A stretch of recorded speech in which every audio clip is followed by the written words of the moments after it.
Orang tahunya ya sekarang itu Ramli.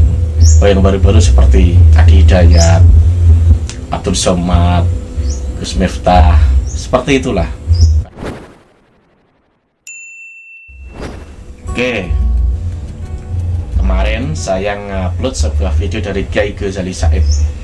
Ya, tepatnya Profesor Dr. Kiai Haji Ghazali Said, seorang dosen guru besar, juga seorang pengasuh pondok pesantren. Ternyata apa ya, banyak yang nggak tahu. Orang tahunya itu ya mungkin orang new, tahunya itu Ramli, Kiai Marzuki, dan lain sebagainya yang baru-baru ini. Padahal ini orang lama. Kalau seangkatan, mungkin seangkatan dengan Kiai Marzuki. Kalau Kiai Marzuki Mustamar kan sampai sekarang masih eksis. Kalau beliau ini mungkin lebih apa bisa dibilang ya, lebih nge-shop sekarang ini. Mungkin punya aktivitas lain yang menyita waktu. Bisa juga. Selain itu juga dulu juga ada Kiai Tobari Sajili. Sekarang kayaknya aktif di PBNU. Tapi beliau untuk ceramah atau aktif di media-media umum kesana kemari itu agak jarang. Mungkin dia kesana kemari dengan urusan yang lain, karena punya pekerjaan atau hal tanggung jawab yang berat. Kemungkinan di situ. Orang tahunya ya sekarang itu Ramli. Yang baru-baru seperti Adi Hidayat, Abdul Somad, Gus Miftah, seperti itulah. Banyak gitu, Gus Bahak dan lain sebagainya. Kalau Kiai ini, dia ini dulu sering bersinggungan dengan orang-orang HTI. Sesungguhnya kontennya ini kontennya agak lama, video lama loh. Jangan salah, video agak lama. Ini berisi apa ya? Mungkin hal-hal yang jarang dibuka oleh kiai atau ustadz lainnya. Karena kalau kiai ini dia sangat-sangat tahu tentang kelompok-kelompok yang bisa bilang apa ya, gerakan negara Islam. Sesungguhnya ini tidak hanya nyasar ke HTI, tidak. Pokoknya semualah orang-orang yang mau mendirikan negara Islam.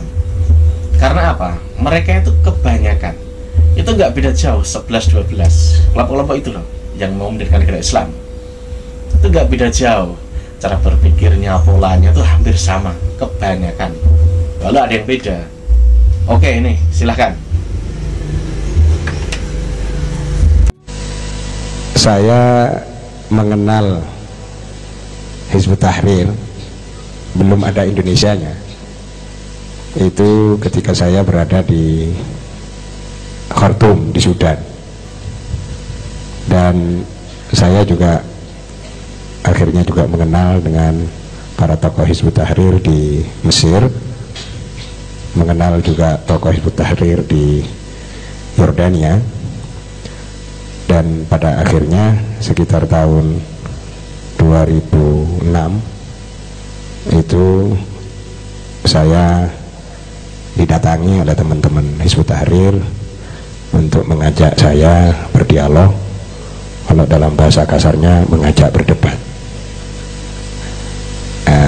Yang paling saya rasakan adalah ajakan mereka ketika Kombes NU di Sukolilo tahun 2006. Itu teman-teman Hizbut Tahrir, saya kira yang bagian bawah itu ya teman-teman Fatayat sebetulnya, yang datang ke kamar-kamar para kiai di Sukolilo itu untuk menyebarkan buletin dan juga beberapa pemikiran, brosur-brosur yang disampaikan ke kamar-kamar kiai itu.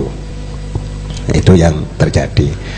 Tapi melihat gelagat seperti ini kan saya tidak enak, karena pada umumnya ketika itu ya para kiai itu juga ngerti bahwa ada suatu kelompok baru bernama Hizbut Tahrir, itu tidak paham pada umumnya, tapi ada yang sudah paham, tapi sedikit sekali.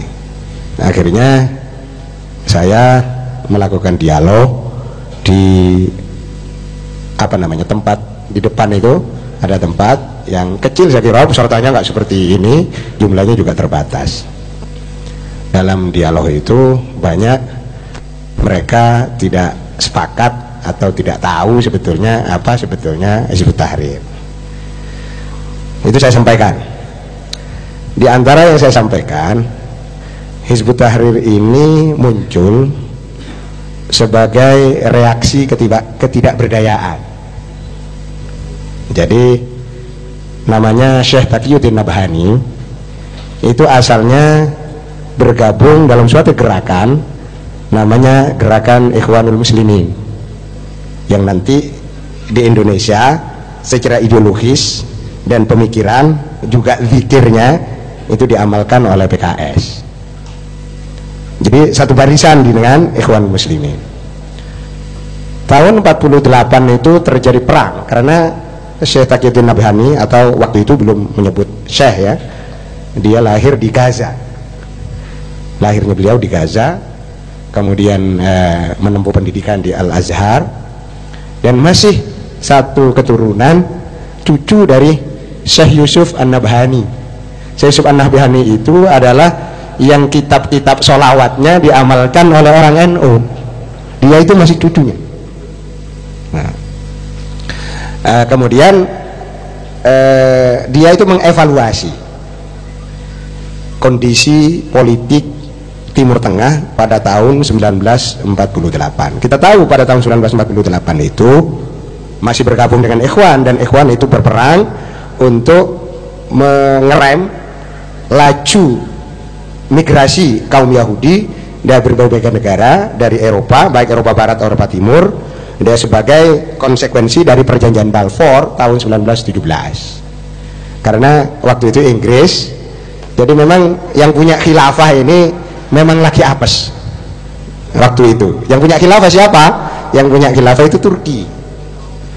Jadi ketika perang dunia pertama tahun 1914 sampai 1918 itu Turki, Jerman dan teman-temannya itu kalah perang. Padahal Turki ini yang pegang khilafah ini menguasai Palestina. Dan karena kalah perang, konsekuensinya daerah Palestina atau daerah Yerusalem, daerah Syria, daerah Timur Tengah, Syria, Lebanon segala macam itu diserahkan pada sekutu yang menang, dibagi. Ya memang kalau kalah ya nasibnya gitu. Nasib orang kalah kan. Maka daerah Palestina itu disebut sebagai, kalau dalam bahasa Inggris disebut mandatory government, negara bandar, dimandatkan oleh apa namanya, dulu belum PBB namanya, sebelum itu, supaya dia menguasai itu. Nah, konsekuensinya karena daerah mandatori dan Turki diusir dalam tanda petik dari Turki, maka kekuasaan wilayah di situ itu berada di tangan Inggris. Maka tahun 1917 ada perjanjian Balfour yang memberikan kemudahan orang-orang Yahudi untuk bisa hijrah migrasi ke Palestina. Itu ceritanya ini. Otomatis orang-orang Palestina tidak mau. Kami tidak mau ini menjadi negara sendiri nanti.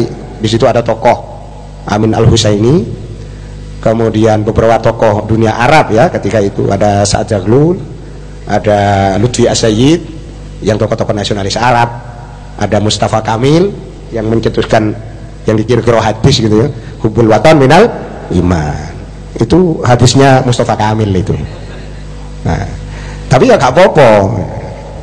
Ini akhirnya karena kekalahan itu dia bergabung dengan Ikhwan. Ikhwan itu berdiri tahun 1928. Jadi 2 tahun setelah NU berdiri.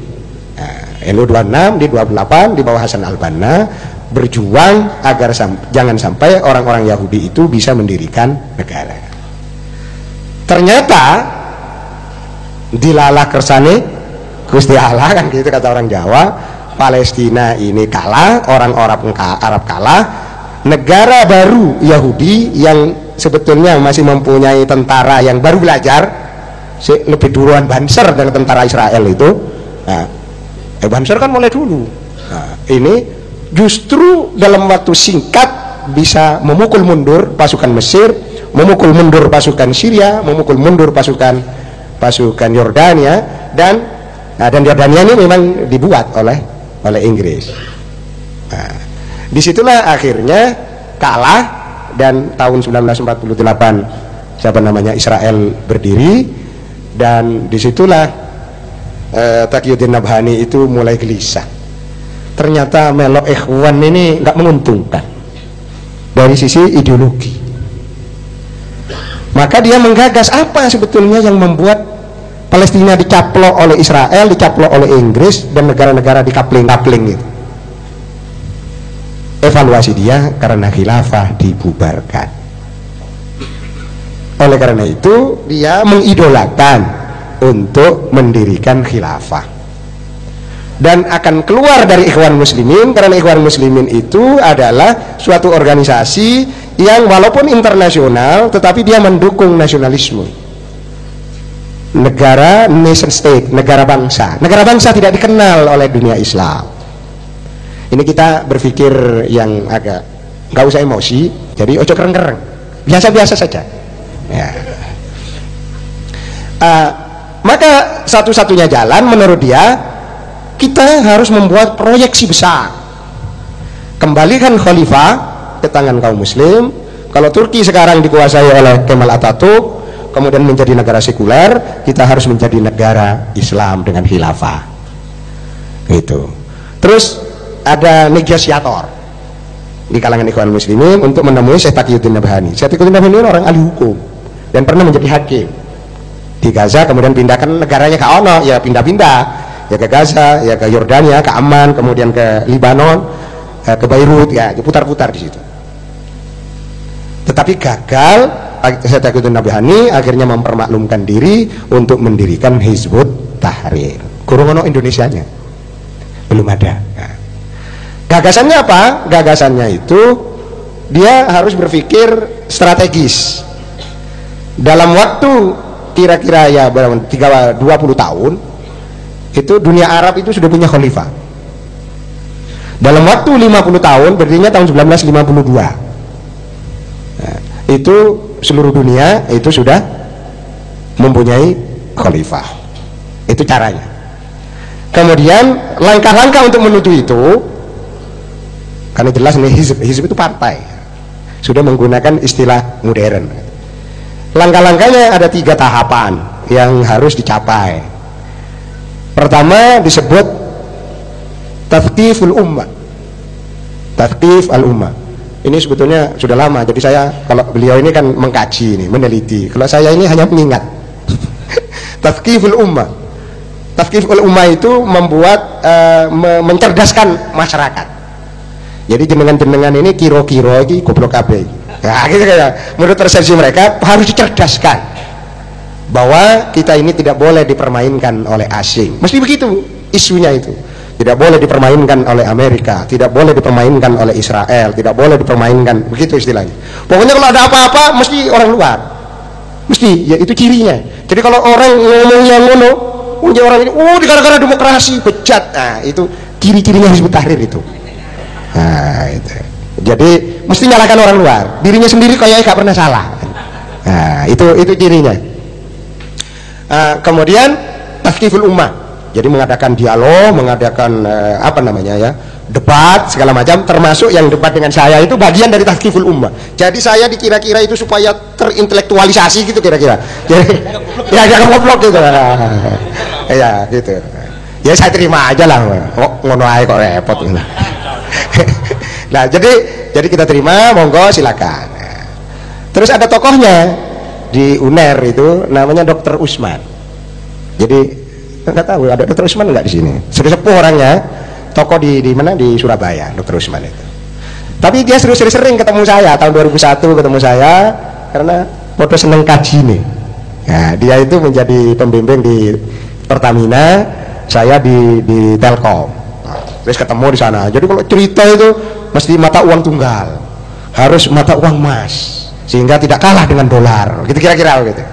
Nah, itu Dr. Usman itu. Ya, dosen benar Erlangga. Tetapi ketika kita tanyakan bagaimana dulu Rasulullah itu membuat uang nggak? Ternyata Rasul itu tidak buat uang, tidak mencetak uang, tidak dulu namanya darbul umlah. Dorab itu bukan mukul, dorab bahasa itu amron, dorab ya. Nah, itu ternyata tidak. Rasul mengakui uang beredar, dan yang mengedarkan uang itu orang kafir, iya kan? Jadi kalau bisa di buku saya tentang di bahasa Arab itu An-Nuqut Al-Islamiyah itu bisa dibaca di situ. Dia Rasul ternyata enggak. Di diskusi saya sama Dr. Usman itu. Kemudian terus zaman Khalifah juga enggak. Uang itu baru dibuat embrionya pada masa Umayyah, pada masa Abbasiyah. Itu baru ada uang. Jadi kalau kita kembali pada Rasul, ini kalau bangi, kan gitu, ada bangi. Baitul Mal itu mata uang alat tukar itu dibuat mengakui dirham. Di Al-Quran kan ada Dirham Ma'dudah dalam surat Yusuf itu 1500 tahun sebelum Masehi itu Nabi Yusuf itu. Nah, tapi Rasul mengakui ada uang yang beredar. Jadi kalau kita kembali kepada Al-Quran dan As-Sunnah di bidang ekonomi, justru tidak ada mata uang tidak ada. Ini namanya bagian dari muamalah yang tunduk pada perkembangan budaya yang bersifat ijtihadi ya, itu. Jadi walaupun NU itu tidak taklid harus ijtihad, nah kan gitu ya, ijtihadi ini. Nah, diskusi-diskusi dengan Dr. Usman itu membuat Dr. Usman itu dalam tanda petik kira-kira mengakui bahwa saya tuh lebih unggul lah sedikit sama dia. Ya, lebih cerdaskan. Jadi di Arafah dia pidato di Arafah ngebu-ngebu, tapi ketika selesai ngomong-ngomong ya kita ya taskif juga saya itu supaya dia ini biar cerdas juga kan gitu. Jadi saya mencerdaskan dia mencerdaskan saya, saling memberi. Nah, kemudian cerita di Kompes NU itu mereka merasa tidak terima kalau saya mengatakan Satellikuddin Nabiyani itu dulunya Ikhwan Muslimin, tidak menerima. Nah, ini kan fakta, saya punya bukunya, saya punya sumbernya, dan saya bertemu dengan tokoh-tokoh Hizbut Tahrir. Nah, baru dia tahu, oh ini rupanya yang berdialog dengan saya ini bukan kelas saya. Nah gitu, rupanya bukan kelasnya. Terus dia janji untuk bisa mengadakan debat kedua. Nah gitu, janji debat kedua. Debat kedua itu ditulis di Isma Bahagia itu, ditulis nama saya di situ. Kemudian Dr. Usman 1 hari sebelum berdebat sudah ada tulisan situ, datang ke situ. Terus ada nama saya. Dr. Usman sudah mau hadir, ada nama saya, nggak jadi, dia pulang ya. Kemudian didatanglah seorang tokoh DPP Hizbut Tahrir, saya kira namanya masih ada sampai sekarang, namanya Siddiq Al-Jawi. Nah, dari Yogyakarta, dia seorang dosen. Nah, itulah yang ketemu debat dengan saya di Wisma Bahagia. Tapi NU itu kan nggak punya strategi. Kalau debat-debat itu dianggap kan kurang hebat seperti sekarang, Hizbut Tahrir pun terkenal. Jadi menurut saya untuk Indonesia itu negara kebangsaan, tapi menurut dia adalah negara khilafah. Jadi nation state ini kalau bahasa Madura state gitu kan. Nation state versus negara khilafah state gitu. Jadi diumumkan banyak. Jadi sing teko di dalam aula itu kayak gini ini ya hati semua jurusannya Allahu Akbar begitu, dan itu sudah diatur di sini. Moderatornya itu Pak Zaini, redaktur Jawa Pos. Jadi di sini ini di tengah, di pinggir itu sudah diatur. So terus sana itu bagian. Nanti kalau saya ini harus baca takbir. Tapi kayak saya sudah tahu cara-cara mereka. Ketika lasing wong NU teko, ada orang NU Surabaya, Ansor segala macam itu terlambat datang. Biasa orang NU terlambat. Kemudian ketika debat itu saya, waduh, ini soro ini, saya sendirian ya. Saya mikirnya gini, oh ini harus ada aturannya ini.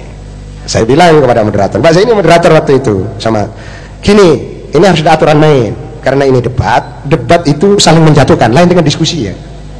Beda dengan diskusi, debat itu mujadalah, itu saling menjatuhkan. Jadi saya mikir gini, harus ada aturannya ini, aturan main. Aturan mainnya saya minta, kalau ini debat ini akan diteruskan, tapi ada aturan main. Aturan mainnya apa? Aturan mainnya, ketika orang sedang menjelaskan, dilarang bertakbir. Nah, saya larang bertakbir. Jadi nanti takbirnya itu setelah menjelaskan, baru takbir. Nah, sebab apa? Kalau lagi menjelaskan takbir, kena roto wedi. Ya, saya bilang begitu. Kalau ini disepakati, debat diteruskan. Kalau ini tidak disepakati, saya tidak siap untuk terus. Karena uangku ini gak ono iki. Ada tapi nduk ono jauh-jauh. Paling nanti Allahumma shalli ala Muhammad. Ya. Kemudian sudah terjadi seperti itu, akhirnya saya agak leluasa untuk bisa menjelaskan. Tapi hebatnya mereka itu semuanya direkam. Dan poin-poin yang kira-kira mereka itu kalah dalam debat, kan kalau debat kan saling menjatuhkan, itu diedit. Itu diedarkan loh, itu diedarkan, debat itu diedarkan ke anggota mereka. Ini sudah kita jatuhkan tokoh Nahdlatul Ulama, gitu Pak. Nah, singen gak ono gini HP gue ada. Ya, HP sudah ada tapi belum ada WA seperti sekarang. Iya. Lah, itulah sebetulnya di antara yang mungkin saya sampaikan ketika itu. Soal khilafah adalah soal ijtihadi. Karena soal ijtihadi, maka mengikuti perkembangan budaya manusia, termasuk perkembangan kaum muslim. Khilafah itu memang, khalifah itu kan khalifatul Rasulillah, bukan khalifatullah. Abu Bakar, Sayyidina Umar, Sayyidina Utsman, itu masa kekhilafahan yang konsepnya itu tunggal, itu hanya terjadi Khulafaur Rasyidin dan Bani Umayyah. Berarti kira-kira 100, kalau dikurangi masa Nabi itu 10 tahun, sekitar 100 tahun. Iya, 120 tahun. Itu kepemimpinan tunggal, iya kan? Karena masa Nabi kan di Madinah itu kan 10 tahun itu. Jadi tahun Hijriah itu sampai tahun ke-10 itu Rasulullah yang mimpin. Dari tahun ke-11 berikutnya adalah para khalifah, kan gitu. Makanya ojo kereng-kereng juga, kita ini kan juga menghormati juga kan, sama itu dengan kita. Ojo kereng-kereng, makanya saya ini orang yang alergi ojo mengkafirkan orang. Itu orang NU cirinya tidak mau mengkafirkan orang lain, tidak boleh. Tapi kalau berbeda, iya enggak apa-apa. Nah, saya aja sama Pak Rijal ini kadang-kadang juga berbeda, sama Pak Ma'ruf kadang-kadang beda. Iya, paling pendapatan beda. Nggak apa-apa. Artinya terus enggak, ini wajib karena Rasulullah ini menegakkan khilafah ini. Lah iya, tapi kalau dikatakan wajib enggak juga. Apa orang yang ini argumen saya, ada orang yang tidak mau lah pada Khalifah Abu Bakar? Ada enggak? Ada. Siapa? Siti Fatimah. Siti Fatimah itu tidak mau membaiat Abu Bakar, dan Sayyidina Ali akhirnya membaiat Abu Bakar setelah Fatimah wafat, 6 bulan setelah wafatnya Rasulullah. Kan kita lihat Nabi itu berbisik Fatimah, kemudian Fatimah itu apa namanya, nangis, kemudian dibisik lagi oleh Rasulullah, kemudian Fatimah itu tersenyum. Di hadis Bukhari disebutkan, di Muslim disebutkan, gak tabrus lagi. Kemudian setelah ditanya, apa Fatimah kok begitu? Pertama, wahai Fatimah, aku sebentar lagi akan meninggalkan dunia fana. Terus menangis kan Fatimah, Rasul nggak siap untuk ditinggalkan Rasulullah. Kemudian diisi lagi, orang yang pertama menyusul saya adalah kamu Fatimah. Nah, selisihnya itu hanya 6 bulan. Siti Fatimah wafat, terus dia tersenyum itu. Nah, ini kalau Anda mengatakan khalifah itu wajib dan Fatimah ini tidak membaiat Abu Bakar, berarti Fatimah itu masuk neraka. Berani nggak sampai mengatakan Siti Fatimah masuk neraka? Tak gitu kan bersama saya dalam debat itu. Tapi sampai kayak ini ada yang datang dari sini saya kira. Karena dia memakai apa? Hadis itu, mamata walaisa fi unuqihi bai'ah mata mitatan jahiliyah. Jadi kalau belum pernah berbaiat kan Siti Fatimah nggak pernah membaiat. Nah, berarti kalau seperti ini adalah persoalan ijtihadi. Itu yang penting. Kemudian kalau kepemimpinan Islam itu harus tunggal, yang terjadi kepemimpinan Islam itu hanya dalam masa 100 atau 120 tahun. Setelah itu kepemimpinan Islam itu tidak tunggal, karena nanti orang Syiah mengembangkan konsep imamah, orang Ahlu Sunnah mengembangkan konsep khilafah. Ahlu Sunnah loh khilafah itu ojo kereng-kereng, nah, walaupun nangis matahari ojo kereng-kereng. Nah, hendak kita pakai rasio saja, pakai otak, jangan pakai dengkul. Nah, jadi artinya apa? Ketika kepemimpinan Islam berada di Baghdad, Dan kemudian kepemimpinan Islam satunya berada di mana? Ya, di Madinah, di Cordova, di Spanyol, bukan Sepanjang loh, di Spanyol, di bawah kepemimpinan Abdurrahman Ad-Dakhil. Sedangkan di sini Abul Abbas As-Saffah, kemudian diteruskan oleh anaknya Hisham bin Abdurrahman dan seterusnya. Nah, di situ kepemimpinan Islam sudah dua. Jadi tidak benar itu apa namanya, harus tunggal, tidak benar. Islam itu sejak dulu itu sudah dua, tidak tunggal. Dasarnya apa? Dan dasar yang digunakan bukan dasar Islam. Kita lihat Daulah Abbasiyah pakai Islam nggak? Nggak pakai. Daulah Umayyah pakai Islam nggak? Sampai yang terakhir Al-Mamlakah Al-Arabiyah As-Saudiyah pakai Islam nggak? Enggak. Nah, berdasarkan itu kebangsaan. Sudah mulai terakhir ini sudah kebangsaan itu. Kalau kita membaca, ada tulisannya siapa namanya, seorang pemikir namanya, di suatu buku judulnya Mafahim Qur'aniyah. Di situ bagaimana faham nasionalisme dan faham keislaman bisa bersatu. Nah, dan ini wacana ini terus berdiskusi terus. Nah, saya buktikan pada mereka bahwa tidak benar argumen Anda itu kepemimpinan ini, karena dalam realitas sudah tidak seperti itu. Dalam waktu 100 tahun sudah dua. Apalagi nanti di Cordova sendiri, di Spanyol sendiri menjadi mulukut tawaif. Jadi raja-raja berdasarkan etnik. Mulukut tawaif. Sudah banyak rajanya independen. Apalagi di Abbasiyah kedua sudah banyak itu. Nanti ada kaum Buai, ada Bani Saljuk. Nanti di Mesir orang-orang Syiah mendirikan siapa? Mendirikan Fatimiyah. Kemudian orang Alawiyin di Maroko. Dan seterusnya.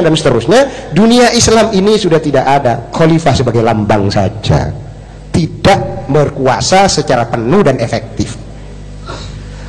Mereka diem aja, jadi nggak ngerti, nggak paham. Nah, kemudian kita tinggalkan persoalan itu. Tadi kan mereka pakai tafkiful ummah. Kemudian untuk mengembangkan kekhilafahannya ini, dari sisi argumen ini kan sudah mereka sudah tidak bisa lah dipertahankan memang. Kemudian yang kedua, apa yang disebut dengan tafa'ul ma'al ummah. Tafa'ul itu berinteraksi dengan masyarakat, membantu masyarakat kalau ada banjir, ada apa gitu. Ini Pak Anur Rafiq ini peneliti dan pernah di dalam, pernah ngalami seperti dia. Kalau enggak, saya kan enggak pernah di dalam. Jadi mereka melakukan seperti itu, kemana-mana ngikuti, ya seperti tadi itu ada istighosah ya ikuti, karena mereka tidak mempersoalkan perbedaan pendapat di bidang ibadah. Yang penting itu adalah khilafahnya itu. Wah, tafa'ul ma'al ummah. Jadi istighosah ya monggo, walaupun nggak begitu seneng ya diseneng-seneng no gitu. Kira-kira begitu. Tafa'ul ma'al ummah ini. Kemudian dengan tafa'ul ma'al ummah, mereka berinteraksi supaya nanti sudah mulai kelihatan tokoh-tokohnya. Dan karena mereka itu tidak disenangi, karena negara di abad ke-20 itu adalah negara sudah menjadi negara nation state, khilafah sudah ditinggalkan dan sudah dibubarkan oleh Kamal Atatürk dan tidak pernah bangkit kembali. Jadi khilafah itu tahun 1924 sudah dibubarkan oleh Kamal Atatürk. Kamal Atatürk artinya Kamal pendiri Turki. Turk itu Turki itu maksudnya, pendiri Turki. Maka menjadi negara republik, menghilangkan sultan yang seneng harem-harem itu. Itu sudah di. Maka pada tahun 19 ya ini sebelumnya ya, kembali lagi tahun 1925 itu ada kongres khilafah di Mesir. Rajanya kata itu Raja Fuad I. Mereka karena semua dunia Islam waktu itu termasuk NU, termasuk Komite Hijaz. Nah, itu Komite Hijaz dulu. Itu susah semua karena khilafah dihancurkan, ditiadakan. Di Surabaya reaksinya itu membuat Komite Hijaz. Tujuannya mengembalikan khilafah. Ingat loh, sama sebetulnya. Jadi kita ini podo wis utarin sajane. Tapi nanti terusannya ojo dipotong. Nanti ini yang dikutip terus sampai bawa ciloko saya ini. Ya, jangan, ini masih ada terusannya. Kemudian raja ini menginginkan khilafah kembali. Tapi bahasa lainnya pilih aku sebagai khalifah. Raja Fuad I itu. Raja Fuad I ini partainya, karena Mesir tahun 1922 itu sudah dianggap merdeka. Tahun 1922. Maka raja-raja yang berparlemen, di situ ada partai politik, ada partai Wafat yang sekuler, ada partai Dusturiyin waktu itu, partai Dusturiyin partai konstitusi gitu kira-kira. Yang Wafat ini adalah afiliasi dari raja dan perdana menterinya ya. Kemudian yang Dusturiyin ini afiliasinya seorang tokoh yang bernama Syekh Muhammad Ali Abdul Razik. Nah, Syekh Ali Muhammad Abdul Razik inilah yang mengarang Al-Islam wa Usulul Hukm, Islam dan prinsip-prinsip pemerintahan, yang ditulis oleh Gus Dur di Tempo itu. Nah, karena dia punya pikiran, diundang semua termasuk dari Jawa. Nama Indonesia belum ada. Kan tahun 1925. Dari Jawa itu diutus tokoh dari Muhammadiyah. Muhammadiyah sudah berdiri, NU guru. Nama NU belum ada. Kemudian Syekh Haji Umar Said Cokroaminoto dari Surabaya. Mewakili kaum tradisi adalah Kiai Abdul Wahab Hasbullah. Tetapi memang NU bagian sarungan kayak saya sekarang ini dan serbanan gitu. Saya kan gak ada serbannya ini. Jadi ini suka dikibuli, dibujui. Jadi diundang, tapi undangannya itu datang terlambat, sehingga mereka berangkat. Orang Muhammadiyah sudah berangkat, orang SI berangkat. Kiai Wahab itu mewakili namanya kaum tradisi. Nah, kaum tradisi namanya embrionya NU itu. Kiai Wahab ini kan orangnya mobil. Jadi duwe akeh, ya bodohnya ada juga gitu.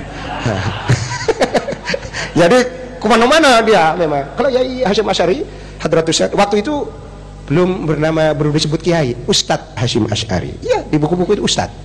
Kalau lihat apa namanya kalau di kita akte notarisnya itu namanya masih Ustadz loh.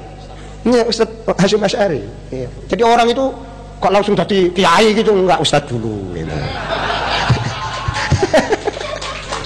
Nah, ini Kiai Wahab ini diundang, tetapi tertinggal. Waktu itu kan tidak ada pesawat, maka Kiai Wahab itu harus naik kapal laut ke Singapura dulu, baru dari Singapura ke Kairo.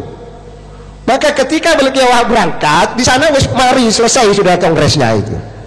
Jadi itu yang oleh teman-teman Hizbut Tahrir itu ditulis dulu, yang untuk menghidupkan khilafah termasuk Kiai Wahab Hasbullah. Sudah saya lihat absennya di Darul Kutub Misriyah di Mesir, bahwa di situ nama Kiai Wahab tidak ada karena ketinggalan. Dihalah ketinggalan, tapi itu ketinggalan yang membawa berkah. Kenapa? Karena ketika di situ disebut Kongres Khilafah itu dilakukan. Jadi Kongres Khilafah ini bukan rencana yang di Jakarta yang gagal, itu bukan. Dulu ini sudah ada itu Kongres Khilafah itu gagal di memilih khilafah karena masing-masing utusan pingin tadi khalifah dewe-dewe. Ya, Raja Abdul Aziz di Saudi Arabia, Raja Abdul Aziz itu belum membentuk Al-Mamlakah Al-Arabiyah Saudiyah karena waktu itu masih perang sama Syarif Hussein. Masih perang. Syarif Hussein itu penguasa Mekah dan Madinah, namanya penguasa Hijaz, dan itu nanti yang menjadi pendiri Yordania. Ya, Yordania itu yang diberi oleh Inggris. Lah, ini kalau Abdul Aziz saya saja yang jadi khalifah. Katanya, waduh udah. Sementara utusan-utusan termasuk dari Jawa yang diwakili Umar Said Cokroaminoto gak iso coro Arab. Di sana dari Muhammadiyah juga gak iso coro Arab, isone bahasa Londo. Jadi ya nggak seperti sekarang kan maju, di sini ngomong bahasa Indonesia kan keluar bahasa Inggris kayak di komputer itu kan. Ya, nggak seperti dulu, nggak canggih seperti sekarang, jadi ham-ham aja gitu. Akhirnya gagal lah khalifah dipilih karena satu faktornya komunikasi susah, kemudian yang kedua semua utusan dari berbagai daerah itu pingin khalifah dewe-dewe, kemudian yang kedua mereka sudah mengatakan kami di Indonesia itu orang Jawa, Indonesia belum dikenal di Jawa itu maksudnya seluruh Nusantara ini ditambah Malaysia, ditambah Thailand Selatan, ditambah Filipina Selatan, Brunei Darussalam. Waktu itu konsep Jawa, makanya hurufnya itu huruf Jawi, artinya huruf Jawa, maksudnya huruf Arab. Tapi orang Malaysia sampai sekarang bilang huruf Jawi. Saya punya mahasiswa Malaysia kan, mahasiswa saya ada nggak yang datang ke sini? Jadi itu huruf Jawi menurut mereka.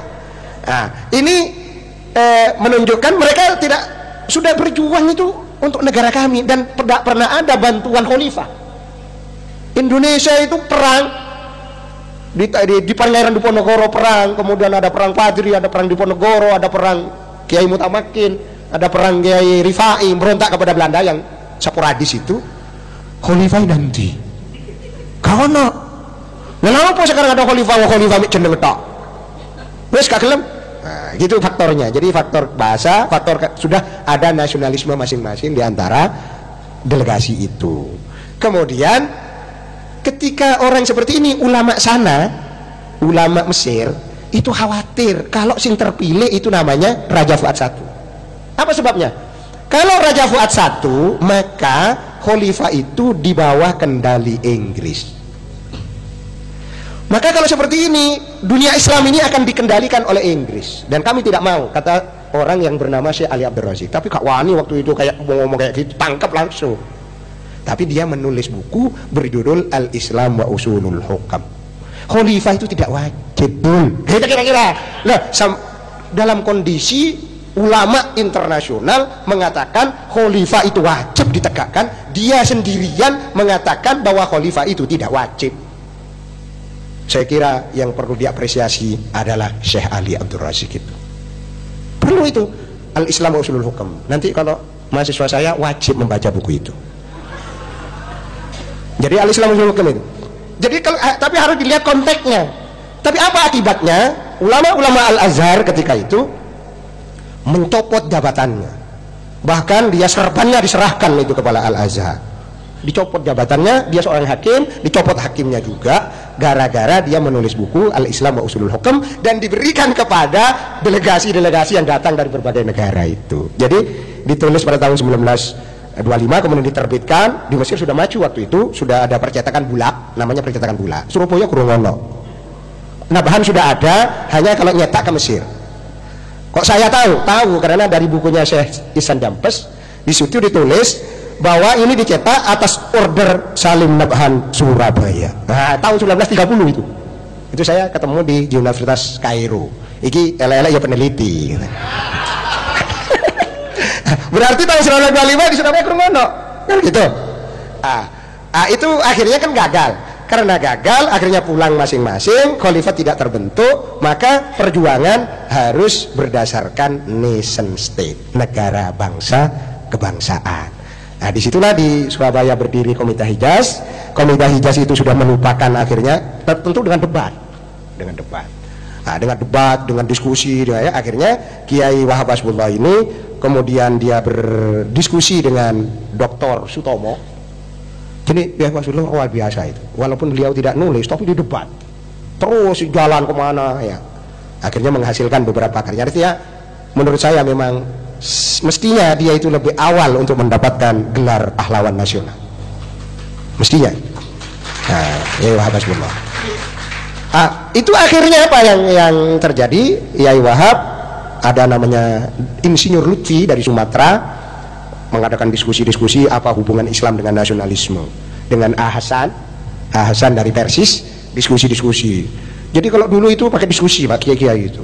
Saya kan teman-teman diskusi debat gitu, pendung-pendungan. Lebih hebat Kiai dulu dari saya Kiai. Nah, itu akhirnya inilah sebetulnya Hizbut Tahrir itu, penggagas khilafah itu menurut saya ketinggalan zaman, tidak mengikuti perkembangan pemikiran keislaman. Kalau mengikuti itu saya kira tidak akan terjadi seperti itu. Sebab begini logika yang digunakan oleh Siddiq Al-Jawi. Siddiq Al-Jawi itu mengatakan demikian dalam debat itu yang di Wisma Bahagia itu. Khilafah ada atau tidak ada, khilafah itu tetap wajib ditegakkan. Ini cara berpikir Hizbut Tahrir. Mengapa wajib? Khilafah itu tidak ubahnya dengan sholat. Ada orang sholat atau tidak ada orang sholat tidak bisa menggugurkan aqimus sholat. Cara berpikirnya begitu. Jadi kalau orang sekarang seluruh dunia tidak ada yang menegakkan khilafah, seluruh dunia ini adalah dosa semuanya. Ya termasuk NU kan dosa gitu. Nah, dalilnya apa? Dalilnya itu ya itu tadi, man mata walaisa fi unuqihi bai'ah mata mailatan jahiliyah. Nah, itu yang mereka gunakan. Terus saya bilang, nah, ini saya waktu debat ini, jenengan ngerti nggak perbedaan urusan khilafah ini masuk wilayah apa? Kalau dalam fikih masuk muamalah, masuk ibadah. Oh, paling tidak ini masuk ke namanya usulul hukum. Kalau yang sekarang ya fikih baru masuk usulul hukum, prinsip-prinsip pemerintahan. Karena sedangkan yang ini ibadah, jelas sholat ibadah. Jenengan itu menurut saya Anda mengkiaskan, menganalogikan ibadah dengan muamalah, itu dalam usul fikih disebut qiyas ma'al farik. Qiyas ma'al farik butlan, batal, itu tidak sah. Karena beda apa namanya? Beda persoalan, beda. Jadi Anda lah ketika saya bilang begitu, diam saja, berarti saya menang kan? Nah, gitu. Jadi ceritanya gitu. Yang seperti itu tuh diedit yang seperti itu. Mereka punya ininya, saya kira ada sampai sekarang masih menyimpan mereka. Iya. Nah, jadi itulah yang terjadi yang pada teman-teman Hizbut Tahrir itu. Jadi menurut saya akhir dari sini ini yang peneliti, kalau saya ini karena hanya mengetahui. Jadi menurut saya bisa dikatakan era sekarang, era keruntuhan khilafah itu adalah era ijtihad untuk menemukan sistem pemerintahannya masing-masing. Tetapi yang tidak boleh kita itu mundur dengan caranya masing-masing di semua negara. Bagaimana orang beribadah dan orang bermuamalah atau dalam pidana, itu pidana yang akhir aja, supaya orang Islam bisa menerapkannya. Oleh karena itu dalam konteks Indonesia, Kiai Wahid Hasyim itu menggagas atau memasukkan dalam kata-kata ketuhanan dengan kewajiban menjalankan syariat Islam bagi pemeluk-pemeluknya. Itu yang dikenal dengan 7 kata itu memasukkannya, karena orang Islam siapapun orang Islam itu harus mempunyai cita-cita bagaimana menerapkan syariat Islam. Itu tidak bisa tawar, itu termasuk NU. Menawar ini berarti menghilangkan perjuangan, kan gitu. Oleh karena itu kalau ini terus akhirnya ini dalam kondisi Indonesia yang plural, Indonesia yang begitu banyak, maka pada tanggal 18 Agustus itu ini kan dihapus dengan diganti dengan kewajiban menjalankan syariat Islam, diganti dengan ketuhanan yang Maha Esa. Diterima karena ketuhanan yang Maha Esa itu terjemahan dari Qul huwallahu ahad. Diterima. Akhirnya terima semua, kita menjadi bersatu dan dijanjikan kalau orang-orang Islam mau menuntut silakan kembali lagi ke Piagam Jakarta, tapi disyaratkan harus berdasarkan pemilu. Dulu itu kan rancangan berdasarkan pemilu. Dibuatlah pemilu tahun 55, orang Islam itu ya kira-kira 47% lah. Jadi hanya kalah sekitar 3%, karena bergabung. Orang Islam kan banyak, ada NU, ada Masumi. NU sudah sendiri jadi partai sendiri. Kemudian ingin kesana lagi, ternyata tidak bisa. Tidak bisanya. Itulah akhirnya susah, nggak bisa dari konstituante itu, dari undang-undang sementara untuk menjadi untuk membuat undang-undang yang permanen atau yang disebut dengan konstitusi permanen, tidak bisa tercapai. Muncullah dekret 5 Juli 59. Itu kembali ke Undang-Undang Dasar 45 itu dengan apa istilahnya, dengan klausul diantaranya bahwa Piagam Jakarta menjiwai Undang-Undang Dasar 45. Itu solusinya. Makanya kalau ada Kementerian Agama, ada Pengadilan Agama, ada sekarang Bank Syariah segala macam, bahkan fakultasnya 2 fakultas syariah, ada ekonomi Islam segala macam, itu sebetulnya perjuangan kaum muslim yang menginginkan menerapkan syariat. Jadi de facto dan de jure Indonesia adalah negara Islam. Ini hanya kita kan harus berjuang terus, tapi berjuangnya dengan cara kita masing-masing. Jadi jangan dikira Oraga NU itu tidak berjuang untuk menerapkan syariat Islam. undang-undang perkawinan. Itu siapa yang berperan? Kiai Bisri Samsuri. Kemudian undang-undang yang sekarang perubahan dari undang-undang itu namanya kompilasi hukum Islam. Apa KHI ya? Kompilasi hukum Islam. Siapa yang berperan? Di antaranya paling menonjol se-Indonesia ini PWNU Jawa Timur dengan diskusi-diskusinya. Saya saksi hidup. Saya ikut di dalam pembahasan itu, kemudian dikeluarkan KHI oleh Presiden Soeharto, kemudian menjadi pedoman di pengadilan-pengadilan agama. Jadi menurut saya, kita itu jangan mendirikan negara di negara yang sudah Islam ini. Berarti siapapun yang ingin mendirikan negara yang sudah Islam ini, berarti berhadapan dengan NU, berhadapan dengan Muhammadiyah. Karena NU dan Muhammadiyah yang mendirikan negara Republik ini bersama-sama dengan kaum nasionalis. Jadi kalau istilah Muhammadiyah ini namanya Daulatul Ahdi Wasyahadah. Kalau menurut NU ini Darussalam, kawasan damai. Maka jangan coba-coba siapapun. Menurut saya ini komitmen ini. Generasi muda NU, ansor sak bansornya, walaupun kayak seperti tadi itu.